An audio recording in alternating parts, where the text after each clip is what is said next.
காட்டுக்கு போனதுலேருந்து ஒரு அழக்கம் கிடந்துச்சு, சும்மா கிடந்துச்சு.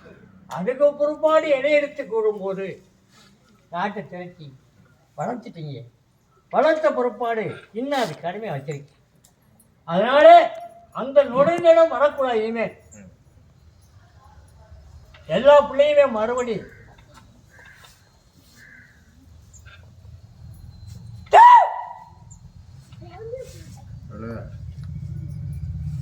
நீதான் பொறுமை, நீதான் பூசாரியை சேர்ந்தவன், நீங்கள் தான் வருத்தப்பட்டு போனது தெரியுதா? இந்த மண்டையிலேயே நாட்டுக்கு அதிகாரம் உள்ள அம்பலம் நீதி அப்படி அடமாடி பேசி வருத்தப்பட்டு விட்டு ஓடி நான் ஒருத்தேன். அதுதான் தலைவாசகனாக இருந்தேன். அதுக்கு பிற்பாடு அதை தண்ணி கொண்டாந்து ஏந்திட்டீங்க, நடந்துருச்சு, வளர்த்துட்டோம். தெரிய அந்த கூட்டத்தில் உச்சவராதபடியும் எல்லா பிள்ளையும் கொஞ்சம் அடுத்த காலம் போகிறதுக்குள்ள எல்லாத்தையும் நிப்பாட்டி நொழியோடலாம் அவுத்து விட்டேன். இன்னைக்கு வாழ்காலம் அடித்து அவுத்து விட்டோம்னா ஒரு திருவிழாவுக்குலாம் அவுத்து அடித்து விட்டு ஓட்டி விட்டுருவோம்.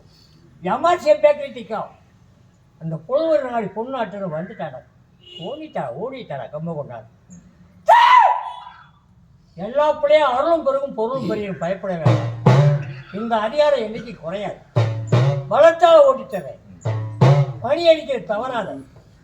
அந்த குற்றம் செய்ததுக்கு பின்னால் ஆயன்மலை போய் அழகர் மலையில் போய் எல்லாரும் சேர்ந்து மாடு வாங்கி விட்டுறணும். அப்போ சாயங்காலம் உற்சவம் வராது. உற்சவம் தான் என்னையே கேளு, எத்தனை ரூபா வந்தாலும் கேளு. உங்களில் பெரிய என்ன மத்தியா இங்கே நடந்து வருத்தப்பட்டு போன மனைவி ஓடினியா? உங்களாம் இப்போ சோரம் இருக்குது. வேறு தெய்வத்தில் ஆடின சோரம் கிடையாது, உங்களாம் இருக்குது. இந்த காலம் அதுதான் தலைவன் அழக்குழஞ்சு வச்சு தெளிவே அழக்குழஞ்சு வச்சுறான். செல்ல முடிஞ்ச நாடுறான், விட்டு கொடுத்து போகாம மனப்பொடிவாதத்தில் போய் ஊர்னையா